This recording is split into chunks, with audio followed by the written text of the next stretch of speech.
Hey there, welcome to Unit 4, Lesson 2. So we're going to continue on our trek of learning about World War I today.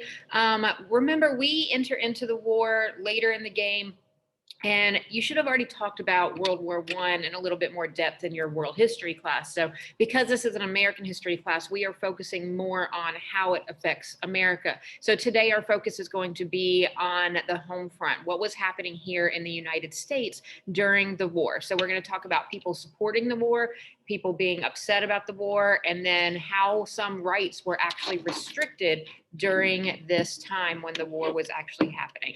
So I want to start off by talking about the supporting of the war. So during the time when we entered into World War I, we see a big push by the government to try to get the people to be on the side of saying, yes, we're going to support our troops, we're going to support the war, we're going to support the effort in any way that we possibly can. We see propaganda posters like this one. You have probably seen this before with Uncle Sam pointing and trying to get people to be recruited to go and join the military to take part in the war. That came out in World War I. So I think a lot of people assume that it's from World War II, but it really isn't. It's from World War I. So they did everything they could to try to get the American people to help out with that war effort. So Wilson, President Wilson at the time, creates a committee known as the CPI, the Committee on Public Information. And again, as long as you just look at the name, you can tell what it is. It's a committee, so that tells us it's a group of people, and their focus is on informing the public, right? So trying to get the public to support the war. And they did this through the use of propaganda and those posters. We'll be looking at those things later in your assignment today.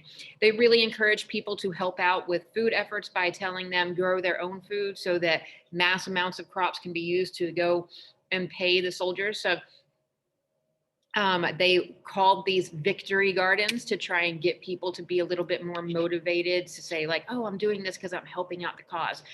They encourage people to ration and conserve more, to buy government bonds, meaning that you basically give the government your money and then later you get it back with interest. But at least if the government got it now, they could use that money for the war. And of course, they're going to try and get people to actually join the military as well. You need to remember, though, that not everybody is going to be in support of this war. There's a lot of people who didn't want to necessarily, quote unquote, do their part because they didn't think that the United States should be involved in this war anyway. Pacifists around the country just believed that war in general is immoral, so they weren't supporting it. Socialists that were in the United States thought that this was just a war that was about money, and it wasn't actually about protecting democracy like Wilson had told us it was. And then there are just other people who just didn't think that our reason for getting into the war was enough of a reason, that the Zimmerman note that you learned about yesterday and the sinking of the ships were just like not enough to pull us in, that there should have been more to get us involved. The last thing, and another thing that made people really angry, was that oftentimes during war, we see the restriction of rights of individuals. And this happened during World War I as well. So shortly after declaring war, two controversial acts were passed. The first was the Espionage Act of 1917, and then the Sedition Act of 1918. Both of them suppressed any anti-British and pro-German and anti-war opinions. The Espionage Act was obviously, if it says espionage, they're looking for spies. They're trying to make sure that people aren't spying and sharing information with the enemy. The Sedition Act limited what you would be able to say. You're going to actually see pieces of these laws in your assignment today. Both of them put some really strict limits on the First Amendment freedoms, and they were upheld during this time for doing that because we have a habit of restricting rights more and accepting that during times of war.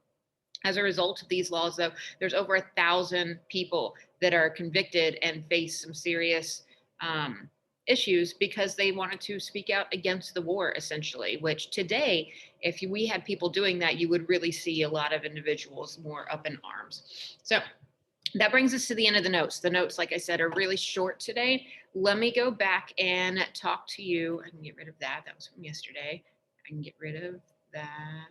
That was from yesterday. let's go back to Canvas. Here we go. So your assignment today is pretty straightforward. It's not a long assignment. I wanted you to have something that was shorter so that you could knock it out and then work on any makeup work that you might have, or work on your Unit 3 test corrections to continue to bring up your grade. This assignment will technically go on to the next report card. So this is going to be a Q4 assignment. It's a Canvas quiz, not counting as a quiz grade, but just a quiz situation. For the first part, you're going to read this question. Excuse me, my nose is tickling. Or not question. You're going to read this document. That's a speech from a very famous man at the time called Eugene, or not called, but named Eugene Debs. You're going to read about it and you're going to tell me why you think he's upset and if you think he's being anti-American with his statements. Then for number 2, you're going to look at a document about a pamphlet that was put out by a man by the name of Schenck, and he went out and basically tried to, well, you'll see what it is, but he's trying to get people to resist the draft and not actually go and fight in the war. So you're going to say why he's upset and if you think he's being anti-American. Then you're going to actually read a piece of the law of the Sedition Act and then answer this question. And then you're going to read a little bit of information from the Supreme Court in Schenck's case of Schenck versus the US. And then you're going to read or answer that question. Then you've got a couple videos. I want you to know what other people were doing. Again, wars are not just fought and affected by white men. So I've got you watching just a short little video about women. You just have 2 questions to answer about the role of women during World War I, and then another one with 3 questions to answer about the role of African Americans during World War I. And then you get to the next part. So part 2 of this is that you're going to read through this information and understand the different categories of propaganda posters that were created during this time.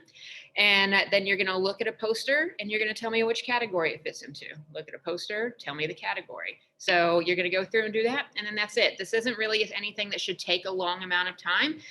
Your videos, like I said, are really short. They're not going to be anything that's going to keep you occupied for a ton of time, because I really want you to make sure you've got some time to finish any makeup work that you might have. With that being said, that's it. If you have any questions, comments, or concerns, you know how to get in touch with me. And other than that, I will see you guys tomorrow. Bye, y'all.